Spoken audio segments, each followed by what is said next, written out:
Hello viewers, আসসালামু আলাইকুম। কেমন আছেন সবাই? আশা করি ভালো আছেন। আমি ইনশাল্লাহ ভালো আছি। তো আজকে আপনাদেরকে আমি ছোটো মাছের চচ্চড়ি রেসিপি তৈরি করে দেখাবো। ছোটো মাছ কিন্তু দেখেন আমি এখানে কিন্তু বেজে রেখেছি। এটা আমার অনেক পছন্দের খাবার। ছোটো মাছ, সব ধরনের ছোটো মাছ কিন্তু আমার অনেক পছন্দ।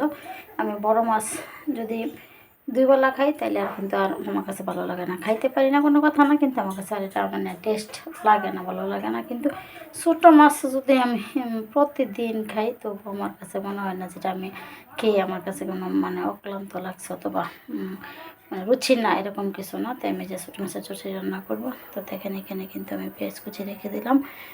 এখন কিন্তু আমি চুলাতে তেল বসিয়েছি। এখন পেঁয়াজ কুচিগুলো তেলে দিয়ে দিব। যে আমি পেঁয়াজ কুচিগুলো তেলে দিয়ে দিলাম। পেঁয়াজ কুচিগুলো কিন্তু যখন হবে মানে বাদামি কালার হবে, তখন কিন্তু আমি জমিতে মশলা অ্যাড করবো। আর কিন্তু করবো না, কারণ বাদামি কালার না হলে কিন্তু তরকারি কিন্তু খুব স্বাদ লাগে না। এটা আসলে সবসময় ভাবতে হবে। আর পেঁয়াজগুলো কিন্তু দেখেন বাদামি কালার না হলে কিন্তু পেঁয়াজগুলো না আসলে কিন্তু তরকারি রান্নার পরে কিন্তু একটু ঝোল ঝোল থাকে, পেঁয়াজগুলো কিন্তু ভেসে থাকে, মনে হচ্ছে যেমন এটা যাতাই আছে এখনও পর্যন্ত, মানে রান্নার মতো লাগে না, এরকম একটা সুন্দর দেখা যায় না, এরকম একটা টেস্টও হয় না। তাই এই জন্য মানে পেঁয়াজগুলো বাদামি কালার করতে হবে। আর বাদামি কালার করলে কিন্তু রান্নার সুস্বাদুটা কিন্তু অনেক বেড়ে যায়। সেই ক্ষেত্রে আমরা সবসময় পেঁয়াজগুলো কিন্তু বাদামি কালার করবো, এটা হচ্ছে সবচেয়ে বড়ো কথা। তো দেখেন আমি কিন্তু পেঁয়াজগুলো করে দিয়ে দিচ্ছি। আর এখানে কিন্তু পেঁয়াজ কুচি পাতা রেখেছি, এটা কিন্তু আমার জন্য অনেক ভালো লাগে। পেঁয়াজ কুচি পাতা, কাঁচামরিচ কুচি পাতা এগুলো অনেক সময় দিব, মানে শেষ মতো দিব। ছোটো মাছগুলো এখানে দেখে রেখেছি। তো আমার মশলাগুলো এখন পেঁয়াজ কুচি বাদাম করার পর তারপর কিন্তু মশলাকে দিয়ে দেবো। তো এখন আমি বাদাম পোলাবো। তারপরে দেখুন বন্ধুগণ, আমার পেঁয়াজটা কিন্তু বাদামি করা হয়ে গেছে। এখন এটার মধ্যে কিন্তু হালকা একটু পানি অ্যাড করে তারপরে কিন্তু মশলা দেবো, না হলে কিন্তু মশলা পুড়ে যাবে, এটা কিন্তু মনে রাখতে হবে। হালকা একটু পানি দিলাম, দিয়ে দিয়ে দেবো।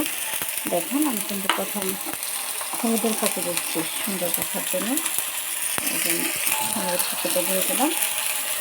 যেহেতু মাছের পরিমাণটা অল্প, সেহেতু অল্প অল্প মশলা দিতে হবে, কারণ মশলা সবসময় কম খাওয়াটাই সবচেয়ে ভালো। এখন পর্যন্ত হয়তো একটু লবণ দিয়ে দিচ্ছি, এটা কিন্তু চচ্চড়ি রান্না করতে, এখন কিন্তু আমি আগে একটু ধনিয়া পাতা দেবো। সবসময় চচ্চড়ি রান্না করলে চচ্চড়ি বললাম না কেন, সব তরকারির মধ্যে মশলা কম লাগে, এই জন্য মরিচের করে দিলাম। মরিচের কিছু দেখে এরকম যা যেরকম দরকার সেরকম দেবেন। আমি যখন মশলা বেশি খাই না, এরকম পরিমাণে রান্না দিই। এই মশলাগুলো দেওয়া হয়ে গেছে।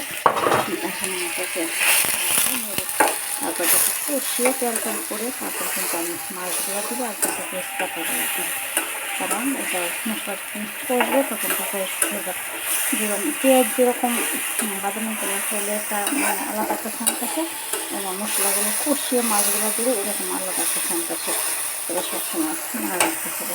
দেখুন আমি এখানে কিন্তু কাছাকাছি পেঁয়াজ পাতা কুচি রেখেছি। পেঁয়াজ পাতা দিলে কিন্তু আমার কাছে অনেক ভালো লাগে তরকারি, আর ভালো লাগে আমার কাছে দিলে কোনো কোনো তরকারি অনেক অন্যরকম টেস্ট। তো দেখুন আমার এটা কিন্তু কষে তরকারি করে দিচ্ছি। দেখুন মশলাটা কিন্তু কষে তেল হয়ে গেছে। এখন কিন্তু আমি এটা আমাদের শুধু মাছ দিয়ে ছোটো মাছের চচ্চড়ি যেহেতু রান্না করে সেই জন্য ছোটো মাছগুলো ভেজে রেখেছি। এখন আমি দিয়ে দিতে হবে সবগুলো মাছ আমি দিয়ে দিলাম। এখন এটাকে দিয়ে করবে কিছুক্ষণ এর মধ্যে তারপরে ঝোল পরিবেশন করবো। চচ্চড়ি রান্না করতে তো অল্প একটু ঝোল পরিবেশনে দেখেন মাছটা খুব সুন্দর হয়েছে। আর কথা হচ্ছে যে করার মতো তো লাগে না, এই জন্য আরও সুন্দর দেখাচ্ছি সেটা, বাইরে কিন্তু ভালো লাগছে। এরকম করা হলে কিন্তু রান্নাটা খুব সুন্দর হয়। দেখুন আমার মাছটা কিন্তু খুব সুন্দর হয়েছে। দেখুন এখন কিন্তু আমি হালকা একটু জল দিয়ে দেবো, বেশি না, বলছি ছোটো মাছের চচ্চড়ি, এই জন্য হালকা একটু জল দিয়ে দিলাম। এখন আমার ঢেকে দেবো। দেখুন বন্ধুগণ, আমার রেসিপিটা প্রায় হয়ে আসছে। এখন ওটাতে পেস্ট পাতা কুচিগুলো দিয়ে দিই। পেস্ট পাতার যে কুচিগুলো করেছি ওটা কিন্তু আমি এখন ওটার মধ্যে পরিবেশন করলাম। পেস্ট পাতা কুচিগুলো ওই যে সবগুলো দিয়ে দিলাম। মতটা এটা কিন্তু প্রায় হয়ে আসছে। আর একটু দেবো, যেহেতু ছোটো মাছের চচ্চড়ি সেহেতুটা আর বেশিটা লাগবো না। দেখুন এখন আমি পেস্ট পাতাগুলো দিয়ে দিলাম। এখন ঢেকে দিব আর কিছুক্ষণ পরে কাঁচা মরিচ আর ধনিয়া পাতা অ্যাড করে তরকারিটাকে উঠিয়ে ফেলি। কারণ হচ্ছে কিছুই রান্না করবো। ডেকে দিলাম। দেখেন বন্ধুগণ, আমার রেসিপিটা হয়ে গেছে। এখন আমি কাঁচামরিচ আর ধনিয়া পাতা কুচি দিয়ে দেবো। চটচড়ি হয়ে গেছে। আর এটা দেখা যাচ্ছে যে পেঁয়াজ পাতা, ওই যে ধনিয়া পাতা কুচি আর কাঁচামরিচ কুচি রেখেছি, এটা কিন্তু পেঁয়াজে দিয়ে দেবো।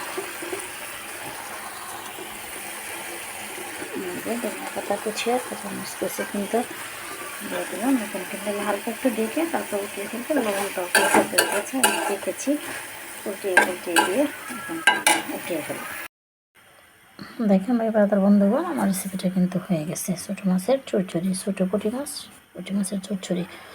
তাই এটা হচ্ছে এই পুঁটি মাছের চচ্চড়িটা কিন্তু আমার কাছে অনেক ভালো লাগে। দেখেন অল্প একটু তরকারি, আমি তো একা, সেজন্য অল্প একটু তরকারি রান্না করলাম আমার শুধু দুপুরের জন্য আর রাতের জন্য।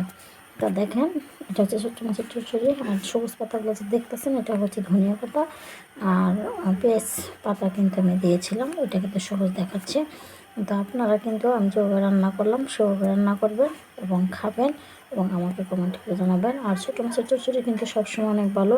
আর ছোটো মাছের মাথাগুলো কিন্তু ফেলে দেবেন না, সবসময় ছোটো মাছের মাথা খাবেন। ছোটো মাছের মাথা খেলে ব্রেনের বুদ্ধির বিকাশ ঘটে, এটা কিন্তু মানতে হবে, জানতে হবে। তো এই জন্য আপনারা ছোটো মাছ খাবেন, আমার মতো রেসিপি তৈরি করবেন, সবাই খাবেন, আমাকে কমেন্ট করে জানাবেন। সবাই ভালো থাকবেন। আল্লাহ হাফেজ, সবাইকে ধন্যবাদ।